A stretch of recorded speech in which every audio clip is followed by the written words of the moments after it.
Hello बच्चों, good morning. इस tutorial में मैं आपसे डिस्कस करूंगा जो हमने असाइनमेंट दिया था आपको डीओई ऑनलाइन क्लासेस में लास्ट वीक यानी 16 सितंबर को जो असाइनमेंट दिया था चैप्टर नंबर 2 पे, उसका सॉल्यूशन डिस्कस करेंगे। ठीक है, तो जैसे फर्स्ट क्वेश्चन है हमारे पास कि हमें ना y equal to x plus one दिया हुआ है एक फंक्शन, हमें इसका ग्राफ बनाना है। तो ये बहुत ईजी था, 10th क्लास में आपने किया हुआ है।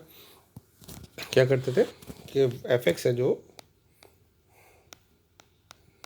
वो दिया हुआ है एक्स प्लस वन, और हमें पता है कि हम एफ एक्स को वाई के इक्वल एज्यूम करते हैं। तो बेसिकली आपको Y equal to x plus 10 का ग्राफ बनाना था, है ना।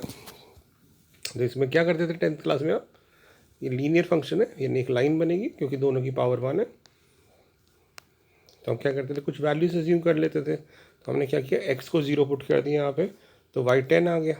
और फिर हम वाई को ज़ीरो पुट कर देते हैं तो एक्स माइनस 10 आ रहा है, हमारे पास दो वैल्यू आ गई। अब इसका हम ग्राफ बना देते हैं ना। तो ग्राफ कैसे बनाते थे आप, ये हो गया आपका वाई एक्सिस, उसके बाद ये हो गया एक्स एक्सिस,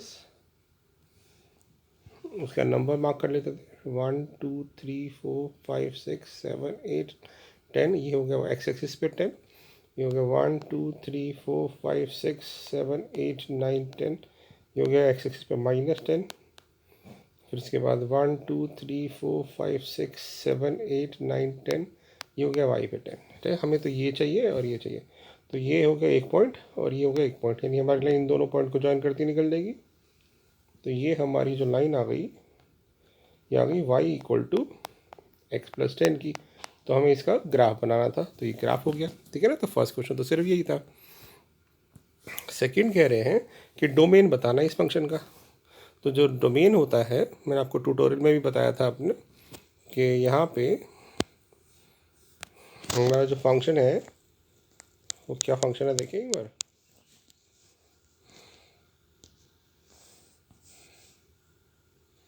हमारा फंक्शन है एक्स स्क्वायर, और जब आपको पता है कि जब रेशनल फंक्शन होता है तो हम डोमेन कैसे निकालते हैं कि हम कहते हैं डिनोमिनेटर ज़ीरो नहीं होना चाहिए। तो यहाँ पे जो है ये एक्स 2x प्लस वन और ये आ रहा है -8x प्लस वन। अब हमें पता है कि ये फंक्शन हर जगह डिफाइन होगा, बट प्रॉब्लम तब आएगी जब डिनोमिनेटर ज़ीरो हो। तो हम कहेंगे कि पहले हम चेक करते हैं कि डिनोमिनेटर ज़ीरो कब होगा, है ना। ये रेशनल फंक्शन के क्वेश्चन से मैंने आपको डोमेन रेंज में बताए थे। तो इसके फैक्टर बन रहे हैं 6 और 2, तो हमने इसके फैक्टर बना लिए। तो ये बन गया x -6 और x -2। अब x की दो वैल्यूज आ गई हमारे पास, या तो 2 या 6। तो हम कहेंगे बट ये तो डिनोमिनेटर ज़ीरो नहीं होना चाहिए। तो अगर ज़ीरो नहीं होना चाहिए इसका मतलब x 2 नहीं हो सकता और 6 नहीं हो सकता। तो हम कहते हैं इसका डोमेन होगा, डोमेन मतलब x की हम क्या क्या वैल्यू पुट कर सकते हैं। तो हम कहेंगे हम x की कोई भी वैल्यू पुट कर सकते हैं इस फंक्शन के अंदर, बट 2 और 6 नहीं पुट कर सकते, क्योंकि 2 और 6 पुट करने पे डिनोमिनेटर ज़ीरो हो रहा है और वो हमारे को उस पॉइंट पे फंक्शन डिफाइन नहीं होगा ना। तो ये हमने क्वेश्चंस करे होंगे, तो उसी के ऊपर बेसिक क्वेश्चन था ऐसा। अब चलें क्या है क्वेश्चन अगला। तो सेकंड भी हो गया। थर्ड बहुत इजी क्वेश्चन है, हमें शो करना है कि ये फंक्शन एफ फंक्शन है, जी फंक्शन नहीं है। तो हमने क्या पढ़ा था फंक्शन में, हमें पता है कि अगर हम सेम वैल्यू पुट करें तो आपके पास सेम वैल्यू, मतलब अगर मैं एक्स की सेम वैल्यू पुट करूँ किसी फंक्शन में तो वाई अगर सेम आएगा तभी हम उसको फंक्शन मानेंगे, अदरवाइज नहीं। मतलब कहने का मतलब है, अगर मैं किसी फंक्शन में बार बार 2 पुट करता जा रहा हूँ और मुझे एग्जाम्पल के लिए कोई पर्टिकुलर वैल्यू ए मिल रही है तो ए ही मिलनी चाहिए। अगर ए के अलावा बी वैल्यू मिल जाती है उसी पॉइंट पे तो फंक्शन नहीं होता है ना। तो हमें बार बार सेम वैल्यू पुट करनी होती है। तो ऐसे क्वेश्चन में आपने देखना है कि ना कि कॉमन वैल्यू क्या है। देखो जैसे यहाँ पे ना आपको दिख रहा है कि फंक्शन ना कहाँ का डिफाइन है, 0 से 3 पे एक्स स्क्वायर है और 3 से 10 पे 3x है। तो हमें हमेशा कॉमन वैल्यू देखनी होती है। तो आप सोचो इस वाले में और इस वाले में कॉमन वैल्यू क्या है। तो कॉमन वैल्यू 3 है, मतलब 3 मतलब 3 पे ये भी फंक्शन हो सकता है और ये भी हो सकता है। तो हम क्या करेंगे, दोनों की वैल्यू पुट करेंगे। मतलब हम कहेंगे कि F3 निकालते हैं पहले, क्योंकि देखो सारी वैल्यू इसके अलावा 3 के अलावा तो सारी डिफरेंट है। डिफरेंट पे आंसर सेम आए, डिफरेंट है हमें कोई प्रॉब्लम नहीं, हमें सेम वैल्यू पे प्रॉब्लम होती है ना, चेक करना होता है। तो मैं पहले वाले टर्म में 3 पुट करूँगा क्योंकि फंक्शन तब एक्स स्क्वायर कह रहा है। तो जैसे ही हमने एक्स स्क्वायर में 3 पुट किया तो ये बन गया 9। ठीक है, अब दोबारा 3 पुट कर रहा हूँ, बट मैं इस बार नीचे वाले में पुट कर रहा हूँ क्योंकि इक्वल टू यहाँ भी लगा हुआ है। ये फंक्शन 3 पे ये भी कह रहा है, ये भी डिफाइंड है। तो यहाँ पे भी 3 पुट कर देते हैं, तो ये है 3 इंटू एक्स। तो 3 इंटू एक्स का मतलब है एक्स की वैल्यू तो 3 है मेरे पास, तो ये मिल गया 9। तो मेरे पास सेम 3 पुट करने पे सेम 9 आंसर आ रहा है। इसका मतलब एफ इज़ अ फंक्शन। तो हम ये पे लिख देंगे yes F is a function because in F each x, her x एक सेम आंसर दे रहा है, एक यूनिक आंसर दे रहा है। तो हम लिखेंगे yes F is a function because in function F each x has a unique image, right. But यहाँ प्रॉब्लम क्या है, यहाँ देखो कॉमन वैल्यू 2 है। तो जैसे ही मैं 2 पुट करूँगा, पहले मैं ऊपर वाले में 2 पुट करूँगा, तो ऊपर वाले में 2 पुट करने पर 2 का स्क्वायर 4 आ रहा है और ये जी फंक्शन है। फिर दूसरे वाले में 2 पुट करूँगा, 2 यहाँ पे भी डिफाइन है, तो 2 के लिए 3 इंटू 2 6 आ रहा है। तो हम क्या देख रहे हैं, हमारे पास 2 पुट करने पे 4 भी आ रहा है और 2 पुट करने पे 6 भी आ रहा है। तो 2 की 2 इमेज हो गई, 4 एंड 6, तो विच इज़ नॉट पॉसिबल। तो जी इज़ नॉट अ फंक्शन। तो हमें फंक्शन दिखाने के लिए क्या करना होता है, सेम वैल्यू पुट करने पे सेम आंसर आना चाहिए, जहाँ जो एफ में सेटिस्फाई हो रहा है जी में नहीं हो रहा, इसलिए जी इज़ नॉट अ फंक्शन। ठीक है, अब चलते हैं फोर्थ क्वेश्चन पे। फोर्थ क्वेश्चन मैंने आपको कल भी कराया था अपने प्रीवियस ट्यूटोरियल में, कि यहाँ पे क्या कह रहे हैं कि एफ जो फंक्शन है वो इस तरह से डिफाइन है कि हम इसमें जो भी नंबर पुट कर रहे हैं ना, तो उसका वो प्राइम फैक्टराइजेशन करके देख रहा है हाईएस्ट प्राइम फैक्टर कौन सा आ रहा है। इसका मतलब है कि अगर मैंने एफ के अंदर 9 पुट किया तो 9 की प्राइम फैक्टराइजेशन हुई पहले। तो 9 की प्राइम फैक्टराइजेशन कैसे की, 9 को लिखा 3 इंटू 3 यानी 3 का स्क्वायर, तो इसमें ए की प्राइम फैक्टर आ रहा है 3, तो इसका आंसर 3 दे देगा। फिर ये चेक करेगा F10 पे क्या होगा, 10 की प्राइम फैक्टराइजेशन की, तो 10 को लिखा 2 इंटू 5, तो 2 प्राइम फैक्टर आए 2 और 5, बट हाईएस्ट कौन सा है 5, तो 5 आंसर आ जाएगा क्योंकि हाईएस्ट प्राइम फैक्टर दे रहा है ये। और हम कौन कौन से नंबर पुट कर सकते हैं, सिर्फ ए से नंबर पुट कर सकते हैं, लेकिन ना एफ के अंदर हम सिर्फ ए नंबर पुट कर पा रहे हैं। अब मैंने 11 पुट किया, तो 11 के फैक्टर तो सिर्फ 11 ही बनेंगे, तो हाईएस्ट प्राइम फैक्टर 11 आ गया। फिर हमने 12 पुट किया, तो 12 के जब प्राइम फैक्टर बनाए तो ये बना 2 इंटू 2 इंटू 3, तो यहाँ पे 2 प्राइम फैक्टर आए 2 और 3, बट हाईएस्ट कौन सा है 3, तो F12 पुट करने पे 3 आ गया। ऐसे 13 पुट किया, 13 के फैक्टर बनता नहीं तो 13 ही आ जाएगा, तो इसके अंदर एक ही प्राइम फैक्टर आया। तो मेरे पास फंक्शन क्या बन गया, फंक्शन बन गया कि 9 पुट करने पे x की जगह 3 आंसर आ रहा है, 10 पुट करने पे 5 आंसर आ रहा है, 11 पुट करने पे 11 आ रहा है, 12 पुट करने पे 3 आ रहा है और 13 पुट करने पे 13 आ रहा है। तो हमारे पास इस क्वेश्चन की रेंज क्या हुई, तो रेंज होती है कि जब हम x, y कहते हैं कोई फंक्शन से बिलोंग कर रहा है, तो x की जो वैल्यूज़ होती है उनके सेट को कहते हैं डोमेन और y के सेट को कहते हैं रेंज। तो यानी जो बाद वाली वैल्यूज़ हैं इनके सेट को कहते हैं रेंज। तो रेंज आ गई आपके पास 3, 5, 11, 3 ऑलरेडी लिख चुका है तो दोबारा नहीं आएगा ये वाला 3 और 13, तो ये आ गया रेंज का सेट। ठीक है ना। फिफ्थ क्वेश्चन हमने आपको क्विज में भी दिया था और यहाँ पे भी है। तो रेंज हमें चेक करनी है, रिलेशन चेक करना है कि क्या ये रिलेशन ए टू बी में है। तो अभी हमने प्रीवियस क्लास में भी किया था क्विज के अंदर कि हमें relation A to B check करने के लिए सिर्फ इतना चेक करना है कि सारी एक्स की वैल्यू ए सेट से आनी चाहिए, क्योंकि ये रिलेशन ए टू बी है, और सारी वाई की वैल्यू बी सेट से आनी चाहिए जो सेटिस्फाई हो रही है। देखो 1 2 3 4 2, 1 2 4 3 2 सारी वैल्यूज़ ए के अंदर आ रही है, और वाई की सारी वैल्यू 5 9 1 5 11 सारी वैल्यू जो है मतलब बी से सेट से आ रही है। तो ये इट इज़ ए फंक्शन, तो एफ तो रिलेशन है, बट फंक्शन है क्या, तो फंक्शन के लिए हमें सेम चेक करना होता है कि भी सेम वैल्यू पे डिफरेंट आंसर ना आए, जो यहाँ नहीं हो रहा। देखो 2 पुट करने पे क्या हो रहा है, 2 पुट करने पे 11 भी मिल रहा है और 2 पुट करने पे 9 भी मिल रहा है। तो हम यहाँ कहेंगे कि ये रिलेशन फंक्शन नहीं है, F is not a function because we have 2 images of x equal to 2। When we put x equal to 2, we get either 9 or 11, which is not possible because by definition of function, every element x must have unique image. But here, x has 2 images. One is 9, the other is 11, which is not possible. So, f is not a function. तो ये function नहीं है, तो ये relation है but function नहीं है, ठीक है ना। अब चलते हैं 6th क्वेश्चन पे। हमें इस फंक्शन की रेंज निकालनी थी, यानी जब हम फंक्शन को डिफाइन करते हैं x, y से, यहाँ पे दे रखा है कि ना एक फंक्शन x, जो y है होता है, मतलब जैसे हम लिखते हैं x इक्वल टू वाई और कहते हैं कि भी ऑर्डर पेयर में x, y है, तो y क्या दे रखा है आपको, x square upon 1 plus x square. अब आपको इसकी रेंज बतानी है, और रेंज के लिए मैंने आपको क्या बताया, एक बेस्ट तरीका। देखिए इस क्वेश्चन के 2 अप्रोच हो सकते हैं, मैं आपको 2 तरीके बताऊँगा। एक होगा शॉर्टकट, फर्स्ट अप्रोच।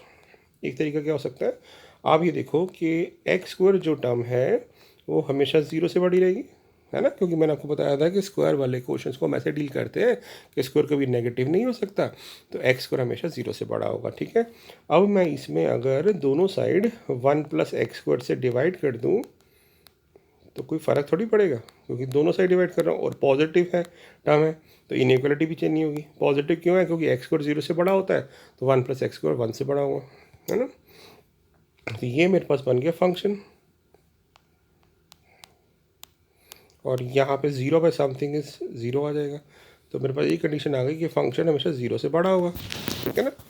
दूसरा, अब क्या है, आप मुझे बताओ कि एक्स स्क्वायर और 1 + x स्क्वायर से बड़ा कौन सा होगा।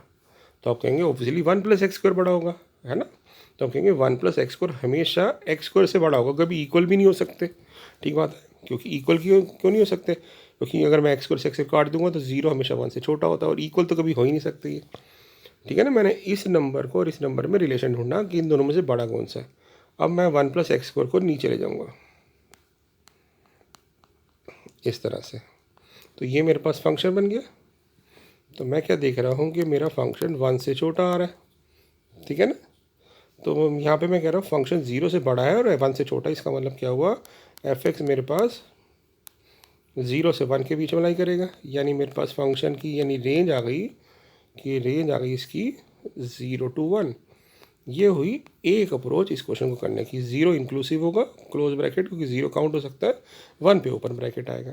तो ये हुई एक अप्रोच इस क्वेश्चन को करने की। दूसरी अप्रोच क्या हो सकती है, दूसरी अप्रोच मैंने क्या बताई थी, हम क्या करते हैं, y को f(x) मान के क्वेश्चन से x की वैल्यू निकालते हैं, है ना। तो क्रॉस मल्टीप्लाई करते हैं, क्या आ जाएगा, y + yx square equal to X square. तो हमें x की वैल्यू चाहिए होती है, तो x की वैल्यू निकालने के लिए इसको हम उधर ले जाएंगे। ठीक है ना, सारी x की टर्म एक साथ कर देते हैं, तो 1 - y हो गई, तो y/1 - y equal to X square हो गया। तो x क्या आ गया बेटा, x आ गया रूट में y/1 - y। अब ये जो फंक्शन आया है मेरे पास इन टर्म्स ऑफ y, इस फंक्शन का जब डोमेन मैं निकालूंगा तो मेरे पास एक्चुअली रेंज आएगी। तो पहली कंडीशन तो ये आ रही है कि डिनोमिनेटर 0 नहीं होना चाहिए, तो हम कहेंगे 1 - y 0 नहीं होगा और y मेरे पास 1 नहीं होगा।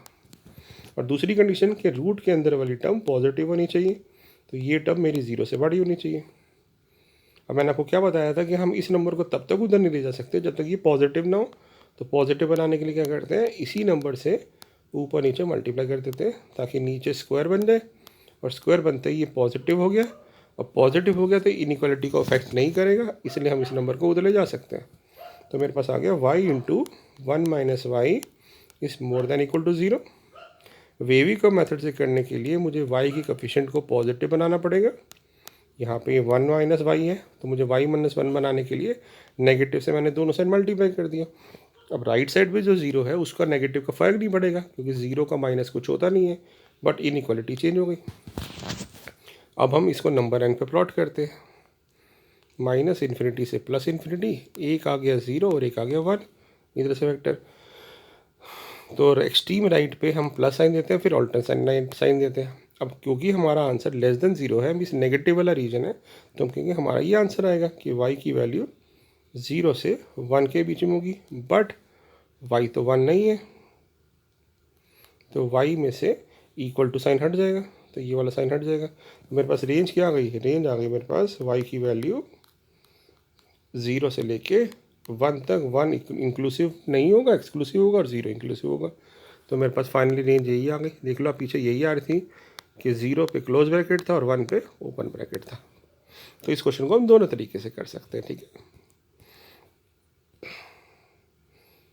अब चलते हैं। ये हमारा क्वेश्चन नंबर था 6 आई थिंक ना, 6 क्वेश्चन किया हमने। 6 क्वेश्चन था। अब चलते हैं 7th क्वेश्चन पे।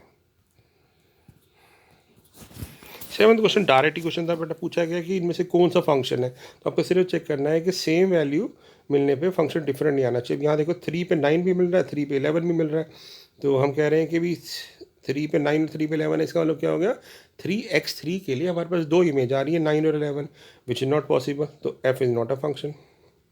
अब है x = x। अब आप जो नंबर यहाँ पुट करोगे वही y आएगा।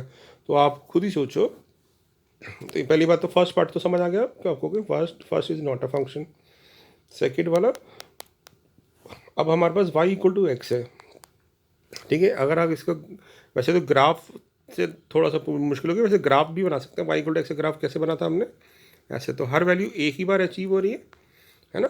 तो हर वैल्यू वर्टिकल लाइन टेस्ट भी देख सकते हो, तो हम कहेंगे भी यस हर वैल्यू एक ही बार अचीव हो रही है, तो ये फंक्शन है ना। तो yes it is a function. Third है हमारे पास एन है एक्स है और 1/n वाई है, यानी वाई जो है एक तरह से 1/x है। ये जो नंबर आ रहा है उसी का रेसिप्रोकल है ना।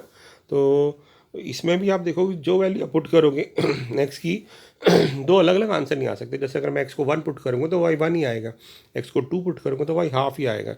इसका भी अगर ग्राफ बनाना चाहो तो ग्राफ ऐसे बनता है, वाई इक्वल टू एक्स का पॉजिटिव वैल्यू पे पॉजिटिव और नेगेटिव वैल्यू पे नेगेटिव। तो वर्टिकल लाइन टेस्ट यहाँ भी सेटिस्फाई होता है, कोई प्रॉब्लम नहीं होती। तो ये भी एक फंक्शन है। नहीं तो आप सिर्फ ऐसे ही ऑब्जर्व कर लो कि हर वैल्यू एक ही बार अचीव होगी, ऐसा कोई भी एग्जांपल नहीं आ रहा हमारे माइंड में जिसको पुट करने पे यहाँ पे प्रॉब्लम है ना। और यहाँ पे पॉजिटिव इंटीजर की बात कर रहे हैं तो यानी नेगेटिव पार्ट भी हट जाएगा। तो सिर्फ ये ग्राफ बन रहा है तो हर वैल्यू एक ही बार अचीव हो रही है ना, वो भी इंटीजर बन रहा है, ठीक बात है। और फिर ग्राफ में भी प्रॉब्लम है कि यहाँ पे पूरा नहीं बनेगा, तो रियल वैल्यू के लिए बना दिया। इंटीजर्स के लिए सिर्फ देखना है तो फिर तो ग्राफ की जरूरत ही नहीं है, क्योंकि ये तो पूरा रियल वैल्यू के लिए बनाया मैंने। इंटीजर्स के लिए 1 पुट करोगे तो 1/1, 2 पुट करोगे तो 1/2, 1/3, कोई वैल्यू डिफरेंट नहीं आएगी, है ना। तो इसलिए फंक्शन है। सेम बात Y equal to N square के लिए यानी एक्स स्क्वायर के लिए, और क्योंकि पॉजिटिव पार्ट पुट कर रहे हो तो 1 पुट करने पे 1 ही आएगा, 2 पुट करने पे 4 आएगा, 3 पुट करने पे 9 आएगा, डिफरेंट आंसर नहीं आएंगे, इसलिए ये भी फंक्शन है। और अगला वाला तो कांस्टेंट है, कुछ भी पुट करो 3 आंसर आ रहा है, तो ये भी फंक्शन है। सिर्फ फर्स्ट वाला फंक्शन नहीं था, बाकी सब फंक्शन थे। तो ये तो बहुत ईजी क्वेश्चन था, ठीक है ना। अब 8th क्वेश्चन में हमसे पूछा गया है कि शो करो कि f(1/x माइनस एफ होता है। तो हम क्या करेंगे, एफ में दे रखा है बेटा x-1/x+1। तो f(1/x) निकालते हैं। कैसे निकालेंगे f(1/x)? x की जगह 1/x पुट कर देंगे, यानी जहाँ जहाँ x आ रहा है वहाँ पे हम 1/x पुट कर देंगे। तो ये हो जाएगा 1/x - 1/1/x+1। अब एलसीएम ले लेते, ये आ जाएगा 1 - x/x और ये आ जाएगा 1 + x/x। x कट गया तो मेरे पास आ गया 1 - x/1 + x। अब मैं अगर यहाँ से नेगेटिव कॉमन ले लूँ तो ये बन जाएगा x - 1/x+1। तो मैं क्या देख रहा हूँ, ये जो ब्रैकेट के अंदर आया ये मेरे पास वापस फंक्शन आ गया, तो यानी मेरे पास यानी -f(x) आ गया। तो हमने शो कर दिया कि यस f(1/x) जो होता है वो -f(x) होता है, ठीक है ना। अब चलते हैं रेंज पे, अगले क्वेश्चन पे। ये दोनों पार्ट मैंने कराए हुए हैं, एक बार डिस्कस कर लेते हैं फटाफट कि हमें क्या करना है। f(x) जो है वो दे रखा है mod of x-4 upon x-4। First part के अंदर हमने कल ही किया था कि mod x जो होता है, mod x-4 दो वैल्यू देता है, positive x-4 when x is more than 4 और -x-4 देता है जब x 4 से छोटा होता है। याद है कल ही किया हमने। तो अगर मैं इस इक्वेशन को दोनों साइड x-4 से डिवाइड कर दूंगा तो मेरे पास x-4 से इसको डिवाइड करूंगा तो 1 आ जाएगा, यानी इसका आंसर 1 आएगा जब x 4 से बड़ा है, और जब x-4 को इससे डिवाइड करेंगे तो आ जाएगा -1। यानी इसके दो ही आंसर आएंगे, 1 या -1। तो इसकी रेंज हो जाएगी 1 एंड -1। अगर आपने इसको नहीं पढ़ा है तो पिछला वाला ट्यूटोरियल देखिएगा जिसमें मैंने रेंज निकालनी सिखाई है, उसमें एक क्वेश्चन हमने किया हुआ है। इस टाइप के क्वेश्चन के दो ही आंसर आते हैं, कर्ली ब्रैकेट 1 एंड -1। तो ये इसकी रेंज हो जाएगी, है ना। अगला है y इक्वल टू √16 - x²। तो इसकी रेंज कैसे निकालते हैं, तो हम कहेंगे कि पहले है ना इसको y की इक्वल मान लेते हैं। अब यहाँ से स्क्वायरिंग करके रूट हटा देते हैं। अब यहाँ से हम x की वैल्यू निकाल लेंगे, ठीक है ना, क्योंकि रेंज निकालने के लिए हम हैं पहले x को y की टर्म में एक्सप्रेस करना पड़ता है, अगर वो स्टैंडर्ड रिजल्ट नहीं है और हम डायरेक्ट ऑब्जर्व नहीं कर पा रहे। अब जो इस फंक्शन का डोमेन आएगा वो हमारी रेंज आएगी, ये भी किया था हमने। तो अब इसका डोमेन कैसे निकालेंगे, तो हम कहेंगे कि भी देखो 16 - y² तो 0 से बड़ा आएगा, तो y² - 16 0 से छोटा हो जाएगा। इसके फैक्टर बन गए y - 4 और y + 4। अब इसको नंबर लाइन पे हमने प्लॉट कर दिए। तो एक आ गया 4 -4 और एक आ गया 4, प्लस माइनस प्लस किया तो मेरे पास इंटरवल बन गए। अब मेरे पास जो आंसर आ रहा है नेगेटिव आ रहा है, क्योंकि लेस देन 0 है, तो नेगेटिव तो यहाँ होता है। तो हम कहेंगे कि भी y की जो वैल्यू है वो लाई कर रही है -4 से 4 के बीच में। बट मैंने आपको बताया था कि रूट का जो आंसर होता है वो हमेशा पॉजिटिव होता है और y रूट है। तो हम यहाँ पे पहली कंडीशन लिख देंगे भी y तो 0 से बड़ा होना चाहिए, क्योंकि रूट के आंसर कभी नेगेटिव नहीं आते। तो कहेंगे बट y तो नेगेटिव है, नहीं है, यानी हम इसमें से नेगेटिव वैल्यू हटा देंगे। तो y की वैल्यू आ जाएगी हमारे पास 0 to 4, है ना। तो रेंज आ जाएगी हमारी 0 to 4। तो इस तरह से हम रेंज निकालते हैं क्वेश्चंस की, ठीक है। अगला क्वेश्चन है, इस वाले को हमने ग्रेटेस्ट इंटीजर को सॉल्व करना है। हमारे पास दिया हुआ है ग्रेटेस्ट इंटीजर x का square -5 greatest integer x plus 6 0 है, कब कब होगा। तो ऐसा करते हैं, पहले आसानी के लिए ग्रेटेस्ट इंटीजर को हम p मान लेते हैं। तो मेरे पास एक क्वाड्रेटिक इक्वेशन बन गई p² -5p + 6 = 0। अब इसके आप फैक्टर बना दो, तो फैक्टर क्या बनेंगे, p² -3p - 2p + 6 = 0। तो p - 3 और p - 2 = 0। तो p की मेरे पास दो वैल्यू आ गई, 2 और 3। इसका मतलब ग्रेटेस्ट इंटीजर मेरे पास 2 हो गया या फिर ग्रेटेस्ट इंटीजर 3 हो गया। अब आपको पता है ग्रेटेस्ट इंटीजर 2 कब होता था, याद होगा आपको कि जब हमारे पास x 2 से 3 के बीच में लाई करता है, और 3 कब होता है जब x हमारे पास 3 से 4 के बीच में लाई करता है। तो इसका मतलब क्या हो गया, x की वैल्यू क्या हो सकती है, x की वैल्यू हो सकती है 2 से 3 एंड 3 to 4। तो जब इसको हम दोनों को क्लब करेंगे तो 2 से लेके हमारे पास x की वैल्यू 4 आ जाएगी। इसका मतलब हम कहेंगे जो x है वो कहाँ से लाई कर रहा है, 2 से लेके 4 तक, बट 4 इंक्लूसिव नहीं है। तो इसका मतलब कौन सा पार्ट हो गया इसका, तो इसका ऑप्शन नंबर डी करेक्ट हो गया, है ना। तो ये हमें ऑप्शन बतानी थी, ठीक है। तो हमने 10 पार्ट कर लिए और 10 पार्ट में इसके अगले सॉल्यूशन में करूँगा, तो अब तक आप इसको रिवाइज कर लो, ठीक है। Thank you.